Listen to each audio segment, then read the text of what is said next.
नमस्कार, आप देखना शुरू कर चुके हैं मुद्दा तो है। मैं हूं आपके साथ ब्रजेश चौक से। मुद्दा तो है मैं आज बात अंधेरे पर सियासत की। जी हां, मध्य प्रदेश में अघोषित बिजली कटौती शुरू हो गई है। जनता बेहाल है, किसान परेशान है। कांग्रेस इसे लालटेन युग की वापसी बता रही है तो सरकार को उसके अपने ही कटघरे में खड़ा कर रहे हैं। आंदोलन की धमकी दे रहे हैं। सरकार के मुखिया भी स्वीकार कर रहे हैं कि फिलहाल बिजली का संकट है, लेकिन ऊर्जा मंत्री कह रहे हैं कि बिजली कटौती को लेकर सिर्फ बखेड़ा खड़ा किया जा रहा है। तो कौन कर रहा है अंधेरे पर सियासत, इसी पर चर्चा शुरू करेंगे। लेकिन उससे पहले देखिए ये रिपोर्ट।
खंबे पे चढ़ जाते हैं, कभी उनके ऑफिस में घुस जाते हैं, कभी बिजली कर्मचारी के पैर पड़ लेते हैं।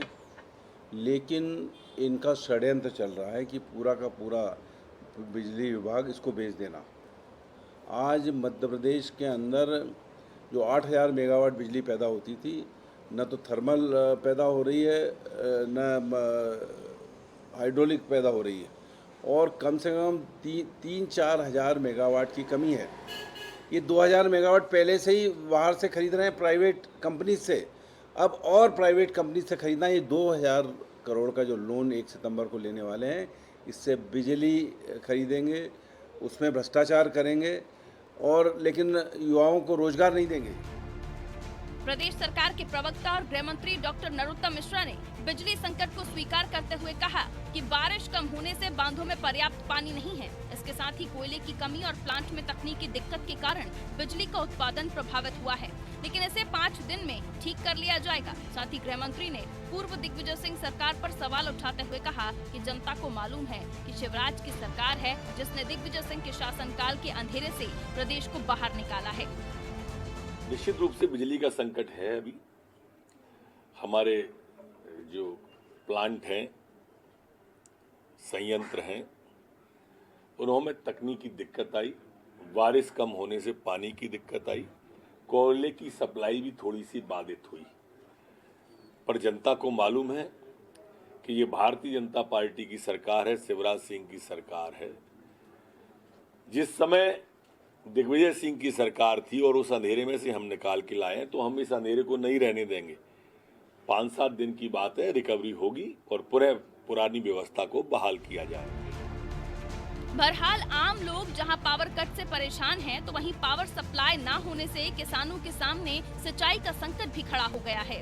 लेकिन अफसोस, सियासी पार्टियां साथ मिलकर रास्ता निकालने की बजाय अपनी सियासी जमीन को सींचती हुई दिखाई दे रही हैं। अब देखना होगा कि आखिर कब तक राज्य की जनता को बिजली कटौती से निजात मिलती है।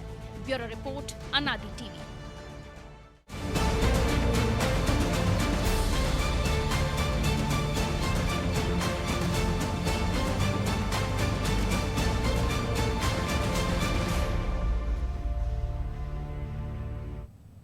दरअसल प्रदेश में रबी का सीजन आने वाला है। इसके चलते अक्टूबर से बिजली की डिमांड बढ़ जाएगी। प्रदेश में जहां 10,500 मेगावाट बिजली की ज़रूरत है, वहीं रबी सीजन में ये डिमांड बढ़कर 16 से 17,000 मेगावाट हो जाएगी। ऐसे में बिजली का उत्पादन कम हुआ तो बिजली संकट गहराने के पूरे आसार हैं। ग्रामीण इलाकों में 10 से 15 घंटे तक बिजली बंद होने के सबसे ज़्यादा किसान परेशान हैं। जिसकी वजह से कांग्रेस भी बड़े आंदोलन की तैयारी कर रही है। तो अंधेरे पर सियासत पर चर्चा के लिए हमारे साथ मौजूद हैं पूर्व मंत्री और कांग्रेस विधायक प्रियव्रत सिंह। बहुत बहुत स्वागत है प्रियव्रत जी आपका। बीजेपी से वरिष्ठ नेता और पूर्व मंत्री दीपक जोशी। जोशी जी आपका भी स्वागत है। और पत्रकार हैं हमारे साथ, वरिष्ठ पत्रकार चंद्रकांत नायडू, उनका भी बहुत बहुत स्वागत है। प्रियव्रत जी, आपको क्यों लग रहा है कि ये सरकार बिजली कंपनियों को बेचना चाह रही है, इसलिए संकट खुद ही ने खड़ा किया है? जबकि वो तो स्वीकार कर रहे हैं कि संकट है, बारिश कम हुई, कुछ क्षेत्रों में कोयले की आपूर्ति नहीं हो पा रही है, मेंटेनेंस की व्यवस्था गड़बड़ी है, तकनीकी दिक्कत है, इस कारण आई है। जबरन में आप सियासत कर रहे हैं। देखिए, जब भारतीय जनता पार्टी किसी मोर्चे पे फेल होती है, वो उनका डिफेंसिव एक्ट ये होता है कि वो कांग्रेस को जबरन का आंदोलन करने का आरोप कांग्रेस पे जड़ देती है। इनके एक मानसिकता है कि आरोप ऐसा जड़ो ताकि वो ऐसा लगे कि ये तो एक रूटीन काम हो रहा था, थोड़ी कुछ दिक्कत आ गई। दिक्कत बहुत बड़ी है, दिक्कत बहुत बड़ी है। दिक्कत इसलिए आई है कि इनका खराब वित्तीय प्रबंधन के कारण ये लोग फंसे हैं। ये अगर समय पे जनरेशन कंपनी की देनदारियां भर देते, पैसा सरकार ऊर्जा विभाग को उतना देती जो जेनको को आवश्यकता थी। साथ साथ ही जो प्राइवेट थर्मल पावर प्लांट्स हैं जहां से आप बिजली खरीदते हैं, जिनके साथ आपके करार हैं, उनको भी समय पे पैसा दिया जाता, तो आज ये परिस्थिति निर्मित नहीं होती। जहां तक कि हाइडल पावर प्रोजेक्ट्स का सवाल है, मैंने ये परिस्थिति आते हुए देखा था, मैंने समझा इसको। मैंने पिछले विधानसभा के सत्र में भी ये मामला विधानसभा प्रश्न के आधार पर उठाया था कि आपके ज्यादातर हाइडल प्रोजेक्ट्स बंद हैं मेंटेनेंस की वजह से या डैमेजेस की वजह से, तो उनको समय पे ठीक कर लें तो वो सीजन में हमारे उपयोग में आ जाएंगे और सस्ती बिजली हमें मिलेगी। तो ये तीन जो एस्पेक्ट्स हैं, इन पे अगर ये ध्यान दे लेते तो मध्य प्रदेश में अभी वर्तमान परिस्थिति इतनी खराब नहीं होती। पर इनका ध्यान कहीं और ही था।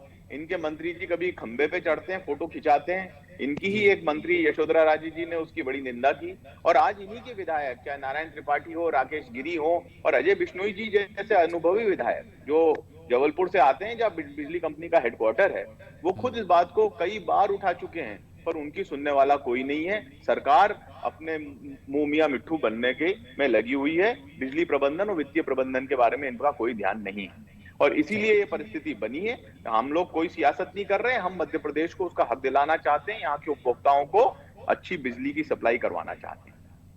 जोशी जी, क्या आपको लगता है कि सियासत नहीं कर रही? जो परिस्थितियां थी पहले कांग्रेस सरकार की, हमने देखा 15 माह में जब बिजली की अघोषित कटौती हुई या कटौती होने लगी, ट्रम्प होने लगे, तो आप चिमनी यात्रा निकालने लगे थे। तो वो जब आज उठा रही है कांग्रेस, तो क्या बुराई कर रही? समस्या तो आप भी स्वीकार कर रहे हैं, आपने देनदारियां नहीं दी, इस कारण कोयला नहीं मिला आपको। नहीं, ऐसी बात नहीं है। कोयले की आपूर्ति बारिश होने का बड़ा कारण पूरे देश की जो 67 थर्मल पावर स्टेशन हैं, उनमें कोयले की अधिकता और मांग और पूर्ति का जो नियम है कहीं न कहीं प्रभावित हो रहा है। ये मैंने कल किसी न्यूज़पेपर में पढ़ा है। भारत सरकार कोयला आयात करने पर विचार कर रही है, एक बड़ा कारण वो है। लेकिन दूसरा कारण स्वयं प्रियव्रत जी ने जैसा बताया कि हाइडल पावर जो कि मध्य प्रदेश की सबसे बड़ी आपूर्तियां करते आए हैं, दोनों हमारे गांधी सागर और इंदिरा सागर, इन दोनों के माध्यम से जो बिजली हमको मिलती, संजय सागर, उन दोनों से जो बिजली हमको मिलती थी वो चूंकि बांधों के पानी जो रहता है उसको 30 दिन को खाली करना पड़ता है। मध्य प्रदेश में अभी जो बारिश की स्थिति है, खास करके मालवा क्षेत्र में, जिसमें भी नर्मदा का बड़ा बेल्ट है, जबलपुर से लेकर लेकिन एक सबसे बड़ा कारण तो ये भी है कि 10,000 करोड़ रुपए का आपने भुगतान नहीं किया, इस कारण कोयला कंपनियों ने आपको कोयला देना बंद कर दिया। तो एक वजह तो वो भी है कि आपकी आर्थिक स्थिति ठीक नहीं है आपकी सरकार की। नहीं, वजह मैं मानता हूँ, लेकिन बड़ी वजह जो हमारे पास बड़ी आसानी से जो बिजली उपलब्ध थी हाइडल, वो एक बड़ा फेलियर होने के कारण उससे कहीं न कहीं दिक्कतें जा रही है। और मुझे लगता है कि बहुत बड़ा अंतर नहीं है। ये अंतर उस जमाने का अगर हम देखें, आज से 15 साल पूर्व का परिदृश्य के 9,000 मेगावाट का हमको मांग थी और हम 2,300 मेगावाट देते थे। उस युग से तो हम बहुत काफी हद तक बाहर निकल के आए हैं। रहा सवाल पिछली सरकार का, तो पिछली सरकार के पास पर्याप्त संसाधन होने के बाद बिजली आपूर्ति कहीं न कहीं प्रभावित थी। बहुत ही संजीदा मंत्री रहे प्रियव्रत सिंह जी, मैं ये मानता हूँ। इन्होंने कोशिश भी बहुत की होगी, लेकिन जो ये कह रहे हैं कि कहीं ना कहीं सरकार का फेलियर है, तो सरकार का फेलियर उस सरकार के समय देखने में आता है। इस सरकार में मैं दावे से कह सकता हूं कि माननीय मुख्यमंत्री जी ने जो बात कही है उसको उन्होंने धरातल पे उतारा है। मध्य प्रदेश के गांव को 24 घंटे बिजली देने का सपना उन्होंने दिखाया नहीं था, उसको आज पूरा करके हकीकत में कहीं ना कहीं उतार दिया है। लेकिन इसी कहीं ना मुद्दे पे कहीं तो जब आपकी लगता सरकार है आई, 2003 के हालात बताकर ही तो आप सत्ता में आए थे। जब 15 नहीं, माह वो उसी रहे का तो है। आपने वही हालात दिखाने का डर दिखाया था कि फिर हालात वैसे ही आ गए, लेकिन आपकी सरकार में आ गए। 28,000 करोड़ है टोटल उधारी देना है आपको, कंपनियों से लेकर जो सब्सिडी की तमाम। देखिए, कोरोना काल के कारण संसाधनों की कमियां सब सरकारों को कहीं ना कहीं झेलना पड़ रही है। मध्य प्रदेश जी की सरकार भी कहीं ना कहीं उससे लग रही है। हमने कोई अतिरिक्त कराधान नहीं किया है, अपने संसाधनों को कैसे मजबूत बनाकर इसका रास्ता निकाला जाए। और दूसरा, जन कल्याण का पर्याय है मध्य प्रदेश। तो हमने जी फ्री में बिजली नहीं दी, हमने संबल जैसी योजना चलाकर उसको कहीं ना कहीं युक्तियुक्तकरण के साथ दिया है। किसान को हमने 6,000 रुपए में साल भर बिजली चलाने की जो बात कही थी वो हमने दी है। तो वो हमने तो जो आपसे वादे सस्ती दे किए रहे थे, थे वो कहीं ना लेकिन कहीं पूरा किया। आपसे सस्ती दे रही थी कांग्रेस सरकार। ये नहीं, चलिए प्रियव्रत जी, मैं आपके ये पास आऊंगा, आप वादा जवाब किया, देना। लेकिन इससे पूरा नहीं पहले कर नायडू जी हमारे साथ जुड़ गए कांग्रेस हैं, की जोशी जी, सरकार। चंद्रकांत नायडू जी हमारे साथ जुड़ गए हैं, वरिष्ठ पत्रकार हैं। नायडू जी, क्या वाकई में जिम्मेदार सरकार नहीं है? मौसम है, नर्मदा की कुछ पट्टी में बारिश नहीं हो पाई, कोयला की आपूर्ति नहीं हो पाई, मेंटेनेंस नहीं हो पाया, बड़ी मासूमियत से सरकार कह रही है ये वजह है और 5 दिन में ठीक कर लेंगे। या वाकई में बिजली कंपनियों की लापरवाही है? और जो कांग्रेस आरोप लगा रही है कि षड्यंत्र है, बिजली कंपनियों को भी बेचना चाहते हैं ज़्यादा घाटे में बताकर। नायडू जी। जी सर, जी सरकार जो कह रही है उससे सहमत तो होना नहीं चाहिए, क्योंकि 5 दिनों में अगर होता है तो ठीक है, पति जवाब भी मिल जाएगा इस बात का। लेकिन वो खुद ही उनके विधायक जो हैं गणेश सिंह जी, जो सतना में ये पता कर रहे थे कि आखिर क्या स्थिति है, क्यों ऐसा हो रहा है, तो उन्होंने ये कहा कि करीब करीब 1100 या ऐसे ही कुछ नंबर का था बताया उन्होंने कि उसमें एक तो ट्रांसफार्मर खराब पड़े हुए हैं वहाँ पे। ट्रांसफार्मर अगर खराब पड़े तो वितरण की व्यवस्था तो जाहिर है खराब होगी ही। और ये कांग्रेसी लोग नहीं कह रहे हैं, वो खुद उनके ही लोग कह रहे हैं और मतलब सबूत के साथ में कह रहे हैं। तो ये बात कांग्रेस तो तब भी कह रही थी सर, जब 15 माह की सरकार में, कि ट्रांसफार्मर जो हैं खराब खरीदे थे, इस कारण बिजली जा रही है। नहीं, देखिए इसमें एक चीज और भी थी। कांग्रेस की सरकार जैसे ही आई थी उस वक्त भी इन्होंने इस तरह की बात की थी कि बिजली कम हो रही है और कम मिल रही है लोगों को। और तब ये कांग्रेस का इल्जाम था कि वहाँ जो पहली सरकार के लोग बैठे हैं बिजली घरों में, वो कुछ न कुछ खराबी पैदा कर रहे हैं। खैर वो गलत भी हो सकता था, लेकिन सबसे बड़ी बात यह है कि अब जो हो रहा है उसके लिए सिर्फ ये कह देना काफी नहीं हुआ कि पानी कम हुआ या दूसरी कुछ नैसर्गिक विपदा आ गई इस वजह से हुआ है। व्यवस्था पूरी से नहीं है, ये कबूल करने में कोई गलत बात नहीं होगी। देखिए सबसे बड़ी बात यह है ना कि अगर आप बकाया राशि पूरी देती होते थर्मल पावर स्टेशन के लिए, कोयले के लिए जो बाकी रहता था, वो आप नहीं दे पाए हैं। व्यवस्था भोपाल में ही, बहुत दूर तक की बात नहीं, भोपाल के आसपास के तमाम गांवों में नहीं है। आप किस तरह से इसको आप एक्सप्रेस कर सकते हैं, क्या कह सकते हैं इसके बारे में?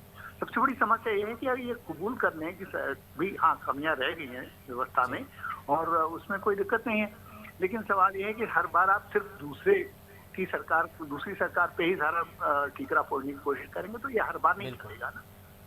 लेकिन सीएम स्वीकार कर रहे हैं, मंत्री भले ही ना कर रहे हो, मंत्री के पास 90 से ज़्यादा स्टाफ है और वो खुद खंबे पे चढ़ते हैं और कह रहे हैं हमने इसलिए रखा है स्टाफ के जो बिजली व्यवस्था दुरुस्त करने के लिए, फिर खुद को चढ़ने की क्या जरूरत पड़ रही?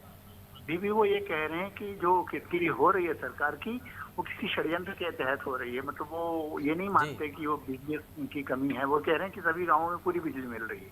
वो अभी भी ये नहीं कह रहे हैं कि नहीं ऐसा कम है, लेकिन ये है कि अब ये तो सब लोगों को दिखाई नहीं दे रहा है। मतलब बिजली का ना होना कोई ऐसी छुपाने वाली बात तो नहीं हो सकती जी। तो राजस्थान और बिहार में भी हम देख रहे हैं कोयला संकट के कारण वहाँ भी संकट उत्पन्न हुआ है। हाँ, लेकिन वहाँ की सरकारें ये नहीं कह रही कि नहीं हम गलत काम नहीं कर रहे हैं। बिल्कुल, वहाँ सियासत नहीं हो रही, यहाँ हो रही है। प्रियव्रत जी, जब आपकी सरकार थी बिजली गई तो आपने कहा कि चमगादड़ के कारण जा रही है, खराब ट्रांसफार्मर के कारण जा रही, तो कहीं सही तो नहीं कह रहे हैं नायडू जी कि आप कहीं षड्यंत्र तो नहीं कर रहे हैं सरकार को बदनाम करने के लिए? और आप ज्यादा उधारी करवा गए, ज्यादा सब्सिडी दी, इस कारण सरकार पे ज्यादा आर्थिक बोझ पड़ गया। देखिए आप सब बहुत सारी आंकड़े यहाँ पे बोले जा रहे हैं, मैं तो सिर्फ मूल रूप से मुख्य आंकड़ों पे ही जाऊंगा। जब जी। मैं मंत्री बना 2019 की 3 जनवरी को मैंने मंत्री पद संभाला अपना, और उसके बाद 6 महीने के अंदर हमने 64,000 जले हुए ट्रांसफार्मर बदले। जी। 64,000 ट्रांसफार्मर जले हुए थे जो दिसंबर माह के पूर्व जल गए थे। पूरे चुनावों के समय वो जले रहे और हमारी सरकार बनते ही हमने उनको 3 महीने के अंदर बदल दिए। 44,000 करोड़ रुपए के घाटे में कंपनियां मिली। ये कंपनियां 15 साल से भारतीय जनता पार्टी की सरकार चला रही थी। जी। और जो सबसे महत्वपूर्ण बात है कि जो चमगादड़ वाला मामला 1-2 बार बीच में आया, ये कहीं मैंने कभी इस बात को नहीं माना कि चमगादड़ की आपको वजह से कुछ अधिकारियों ने हुआ है। बताया था, आपने स्वीकार नहीं किया भले ही। मैंने स्वीकार नहीं किया, अधिकारियों ने बताया था, और वो भी एक जगह की बात थी, नॉर्थ भोपाल में करबला रोड और तालाब के किनारे की, जहां इंसुलेशन मैंने करवा दिया। आज भी वहां चमगादड़ लटक रहे हैं, बिजली शॉर्ट सर्किट नहीं हो रही है। और मैंने ही वहां पे इंसुलेशन करवाया सारी लाइनों का मेरे मंत्री कार्यकाल में। और आज आप जाके देख लें, सारी लाइनें इंसुलेटेड हैं। वीआईपी रोड पे चले जाएं, करबला रोड पे चले जाएं। लेकिन जो ट्रिप हो रही तो थी तब आप देखिए, कह रहे थे कि संघ और भाजपा के लोगों का हाथ है, बाकायदा इसकी उसमें आपने हमने साइबर कार्रवाइयां सेल से की, जांच भी हमने कराई थी, एक FIR ऑडियो करी। वायरल हुआ था। हाँ। तो कहीं ऐसा ही षड्यंत्र तो ऑडियो आप लोग नहीं वायरल कर रहे हैं कि सरकार को बदनाम कर लें? 3-4 देखिए, चुनाव हम भी लोग हैं। तो हमारा षड्यंत्र तो है ही नहीं। ये तो भारतीय जनता पार्टी की सरकार मान रही है कि बिजली की अघोषित कटौती हो रही है। एक मंत्री नहीं मान रहा, उनके मुख्यमंत्री मान रहे हैं, डॉक्टर नरोत्तम मिश्रा गृह मंत्री इस बात को मान रहे हैं, और वो एक जी। बात कह रहे हैं सरकार के फ्रंट पे कि 5 दिन में मैं सुलझा लूंगा। 5 वो दिन में ये समस्या नहीं आपके सुलझने यहाँ से वाली। ही आए शायद, वो आपके वहाँ की अभी स्पष्ट बोलना नहीं सीख पाए हैं यहाँ पे, वैसे ही गुमराह कर रहे हैं जैसे कांग्रेस करती हो। क्यों जोशी जी मुस्कुरा रहे हैं आप? जवाब दीजिए। जोशी जी तो खुद इस बोझ के मारे हुए, उनका हक मार दिया कांग्रेसियों ने और शिवराज सिंह चौहान ने। जोशी जी, शिवराज आपने सिंह घाटे चौहान की जो जिनका कंपनी हक दी था, थी। उनका हक मार दिया वहां पर। जहां उनने जनता की सेवा करी थी, जहां उनको जनता की लड़ाई लड़नी पड़ी थी, वहां एक कांग्रेस से आए हुए व्यक्ति को उनको आज झेलना पड़ रहा है। इतने मजबूर व्यक्ति तो मैंने आज तक नहीं देखे। वो मजबूर क्या कहाँ, बोलेंगे? सरकार की पूरी पैरवी कर रहे हैं जोशी हम तो जी। अपनी अब वो मूल क्या बात कर पे सकते जाए। हैं? उनके पास जो ऑप्शन विषय नहीं है, है। चलिए मुद्दे पे आ जाते हैं। हम जोशी जी, हम विषय का विवेक जी मुद्दे पे आ जाते हैं। उनका- जी जोशी जी उनका- कुछ बोल रहे हैं। जी परिस्थिति जी समझ जोशी जी। सकता हूं। हम विषय का विषयांतर करना नहीं चाहते। जी। जैसा कि सम्मानीय नायडू जी ने बताया कि सरकार को स्वीकार करना चाहिए, तो अभी थोड़ी देर पहले आप जब माननीय नरोत्तम मिश्रा जी का बयान इस पर दिखा रहे थे, तो वो खुद कह रहे थे कि 5-7 दिन में ही व्यवस्था सुधर जाएगी, क्योंकि तकनीकी कारणों से कुछ न कुछ गड़बड़ी होती है। और अभी जो आंकड़ा आया उसमें 10,500 मेगावाट हमको मांग है, और जो हमारी पूर्ति है वो 9,000 से 9,500 मेगावाट है। जी 1500 मेगावाट तो सीधा सीधा हमको जो हाइडर से मिलना था दोनों जी। बड़े बांधों से, वो कहीं ना कहीं प्रभावित है। उसकी जो रास्ता निकालने का सरकार जो प्रयास कर सकती है, वो करने का 2-4 दिन में रास्ता निकलेगा। लेकिन वो स्थिति नहीं है जिसको कि लेकर भाई प्रियवर सिंह जी कह रहे हो कि 15 साल पुराना परिदृश्य तो बहुत ही भयावह था। लेकिन इनका 15 माह का दृश्य भी अगर हम देख ले, तो लोगों को जो उपचुनाव आए, उपचुनाव में एक बड़ा मुद्दा यही था। कमलनाथ जी ने कर्ज मुक्ति की बात कही, तो लोगों ने कहा बिजली कहाँ है, बिजली के बाद हमारा कहाँ किस स्थिति में हम पहुंचेंगे। तो वो दृष्टिकोण कहीं ना कहीं जनता के बीच आज भी दिखता है कि मध्य प्रदेश में अगर भारतीय जनता पार्टी की सरकार है और उसके मुख्यमंत्री शिवराज सिंह चौहान है, तो निश्चित रूप से मध्य प्रदेश इस संकट से बहुत जल्दी निकलेगा, उभरेगा। और मध्य प्रदेश की जनता को जो हमने वादे किए हैं, उस वादे के अनुसार हमने चल के दिखाया। लेकिन और सर आगे भी हम आप चल एक के तरफ कह रहे कर हैं पाएंगे। जोशी जी, आप एक तरफ कह रहे हैं कि हम इस संकट से 5 दिन में निपट जाएंगे, दूसरी तरफ आपके बिजली विभाग के अधिकारी बाकायदा कर्मचारियों को सब स्टेशनों में ताला लगाने की बात कह रहे हैं नजदीक के पुलिस थाने का नंबर नोट करके रखिए, सीसीटीवी कैमरे आपके खराब हो गए तो वो दुरुस्त कर लीजिए, क्योंकि आपको कहीं ना कहीं डर है कि बिजली कटौती का संकट बढ़ेगा। और जैसे कांग्रेस शासन में हमने देखा था, लोग आंदोलन कर रहे थे, सब स्टेशनों पर हंगामा कर रहे थे, तो फिर एक तरफ आप तैयारी क्यों कर रहे हैं? 5 दिन में तो समस्या सॉल्व हो जाएगी। नहीं, देखिए अभी आपने 2 चीज दिखाई। जनप्रतिनिधि के रूप में आप खुद कह रहे हैं कि प्रद्युम्न सिंह जी तोमर जनता के बीच जा रहे, सीधे कहीं ना कहीं उनके लिए खंबे पे चढ़ने के लिए तैयार। एक जनप्रतिनिधि तो कहीं ना कहीं तैयार है। लेकिन जहां तक कर्मचारियों का मामला है, कर्मचारियों की संजीदगी देखने में आती, किसी का कर्मचारी को ऐसा लगा होगा, क्योंकि आज जो बिजली की आपूर्ति है जो मध्य प्रदेश में रही है, उसके बाद अगर थोड़ी सी बिजली कटौती होती तो जनता को कहीं ना कहीं ये दिक्कत आती है। और कहीं ना कहीं पूरे संसाधन हमारे इलेक्ट्रिसिटी पे डिपेंड कर गए, तो ऐसी स्थिति में कहीं ना कहीं ये बातें आती है कि नाराजगी या कोई ना कोई बातें लोगों को लगता है, आक्रोश होता है, वो आक्रोश बाहर निकलने की गुंजाइश रहती है। और यहाँ तो प्रशासनिक आक्रोश व्यवस्था आपकी के पार्टी के दृष्टिकोण लोग में कर रहे हैं। नारायण त्रिपाठी कह रहे हैं कि हम आंदोलन करेंगे, कांग्रेस ने तो बाद में कहा। देखिए, आंदोलन किसी भी जनप्रतिनिधि का अधिकार है, वो हमारी पार्टी के विधायक है, विधायक के नाते पार्टी तक अगर उन्होंने बात पहुंचाने की जो बात रखी है तो इसको कहीं ना कहीं पूरा किया जाएगा। जैसे माननीय मंत्री जी नरोत्तम मिश्रा जी ने कहा है कि हम 5-7 दिन में इसको कर लेंगे, तो अभी 5-7 दिन का टाइम तो कम से कम लगेगा। और मैं जो कह रहा हूँ कि हमारी हाइडल व्यवस्था जो सबसे बड़ी एक व्यवस्था थी बिना पूंजी के बिजली उत्पादन की, वो बहुत बड़ी रूप से प्रभावित हुई है। और उसी के अंदर आप देख रहे हो कि हमको 10,500 चाहिए और हमारे पास 9,500 है। तो ऐसे दृष्टिकोण में बिजली की आपूर्ति कैसे ठीक की जाए, इस पर शासन बहुत गंभीरता से विचार कर रहा है और बहुत जल्दी इस पर कोई न कोई ठोस निर्णय लेकर यह आपूर्ति कर दी जाएगी सुचारू रूप से। प्रिवेश जी, आपूर्ति पूरी कर दी जाएगी, आपको आंदोलन करने का मौका नहीं मिलेगा। तैयारियां भले ही कर लो आप। ये आपूर्ति, एक तो ये मिसगाइड हो रहे हैं। हाइडल की जो व्यवस्था है, ये प्लांट की मेंटेनेंस नहीं होने के कारण और उनमें तकनीकी रूप से उनको सुदृढ़ न करने के कारण हो रही है। बारिश का इससे कोई ज्यादा लेना देना नहीं है। ये आंकड़ा गलत पेश किया जा रहा है, ये बयान भी गलत पेश किया जा रहा है। आपके हाइडल प्लांट्स अभी चल सकते हैं, पर आप चलने की स्थिति में ही नहीं है, क्योंकि आपने उनको मेंटेन ही नहीं किए। उनको जो गांधी सागर का प्लांट डैमेज पड़ा है, वो 1 साल से ऊपर से डैमेज पड़ा है। दूसरा 28,000 करोड़ और सिंगाजी में आधा उत्पादन हो रहा है।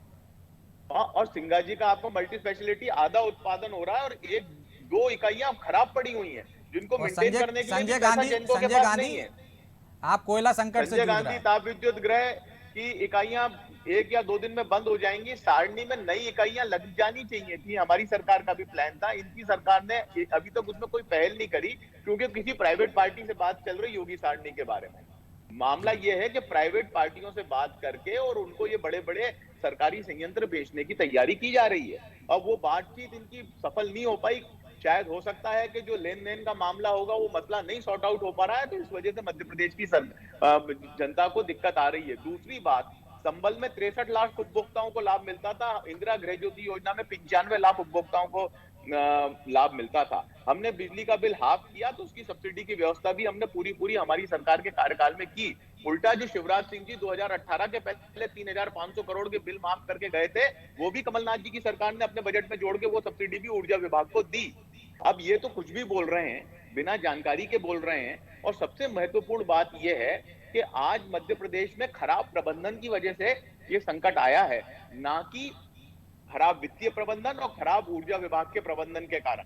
और आज बिल जिस मनमाने तरीके से दिए जा रहे हैं, अधिकांश जगहों पर उपभोक्ता परेशान हैं।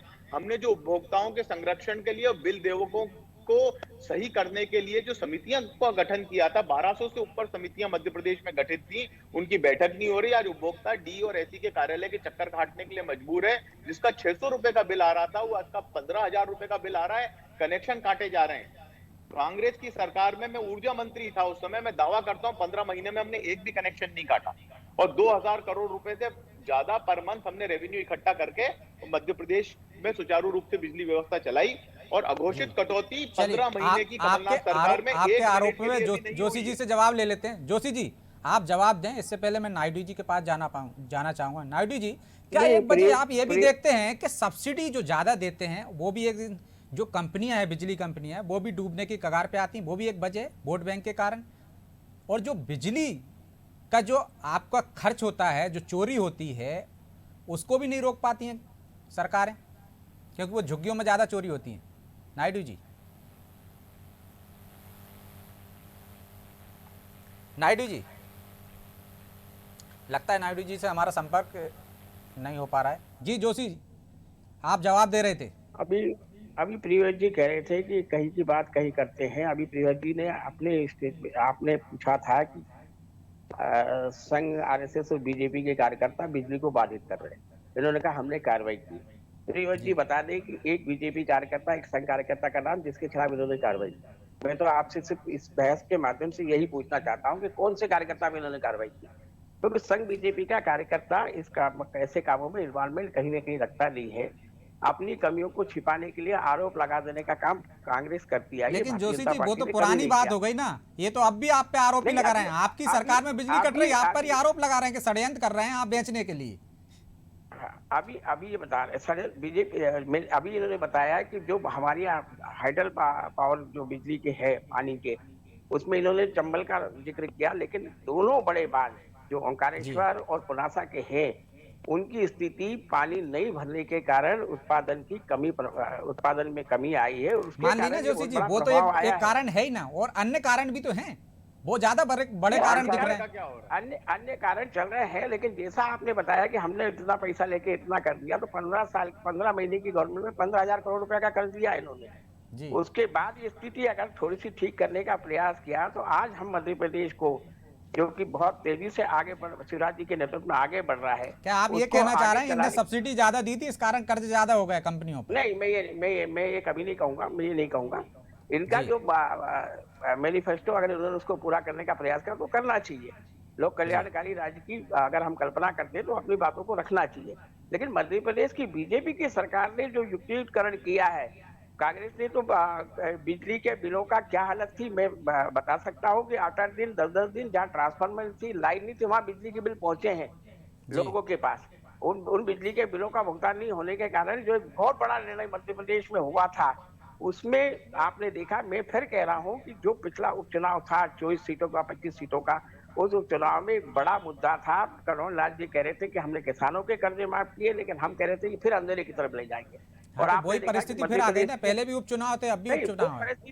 वो परिस्थिति से निपटने का जैसा माननीय नरोत्तम जी ने अपने उसमें कहा कि 5-7 दिन का समय, क्योंकि टेक्निकल मामला है, टेक्निकल मामले में थोड़ा समय तो लगता है, उसको जी। पूरा करने का प्रयास होगा। जैसा कोयले का मैंने बताया कि लगभग 67 चलिए हमारे यहाँ ठीक है थर्मल जोशी पावर जी, स्टेशन है, वो सब समय नहीं है, वो 30 सब सेकंड में आप अपनी बात पूरी कर दीजिए, कुछ रह गया हो कहने के लिए। तो प्रिया जी आप कुछ जवाब देना चाह रहे हैं? नहीं तो मैं नायडू जी के पास जा रहा हूँ फाइनल कमेंट के लिए। मैं इसमें सिर्फ 30 सेकंड में एक बात कहूंगा जी। कि वित्त प्रबंधन इनका खराब है। उपचुनाव में कहीं पे भी बिजली का मामला नहीं था, उल्टा उपचुनाव में कमलनाथ जी ने हर जगह बिजली की, हमारी जो इंदिरा गृह ज्योति योजना और इंदिरा किसान ज्योति योजना की सफलता की बात की।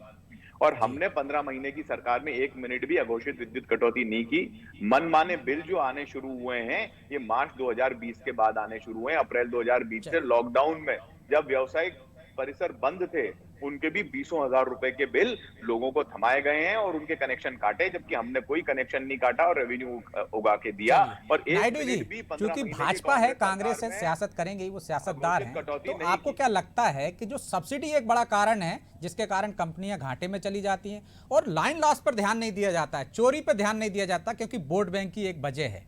क्या कंपनियों को सुधारने के लिए सरकार को सख्त कार्रवाई करनी चाहिए, वसूली तेजी से करना चाहिए? नायडू जी, चलिए नायडू जी से लगता है फिर से संपर्क नहीं हो पाया हमारा। बहरहाल आप प्रिया जी, आपका भी बहुत बहुत शुक्रिया चर्चा में शामिल होने के लिए। मैं जोशी जी, आपका भी शुक्रिया। नायडू सरकार जी को भी अपने रेवेन्यू को बढ़ाने के लिए जी। प्रयास करना चाहिए। जी धन्यवाद।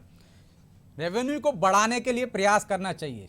घाटा हो रहा है कंपनियों को, ये घाटा भी एक वजह है जो उधारी सरकारें नहीं चुका पाती हैं, इसके कारण बिजली संकट खड़ा हो गया है, क्योंकि कोयला कंपनियों को आपको बहुत सारी राशि देना, 28,000 करोड़ का कर्ज है। लेकिन सियासत है तो सियासतदार सियासत करेंगे ही, आरोप लगाएंगे। चाहे कमलनाथ सरकार के 15 माह की सरकार हो, उस पर भी आरोप लगे थे कि भाजपा ने कटौती करवा रही है सरकार को बदनाम करने के लिए। वैसे ही आरोप अब कांग्रेस लगा रही है कि भाजपा षड्यंत्र कर रही है बिजली कंपनियों को बेचने के लिए। लेकिन जनता तो परेशान हो रही है और उम्मीद है सरकार इस परेशानी का हल चंद दिनों में कर देगी, ताकि ये सियासत समाप्त हो जाए। मुद्दा तो है। मैं आज इतना ही, मुझे दीजिए इजाजत और आप देखते रहिए अनादि टीवी। नमस्कार।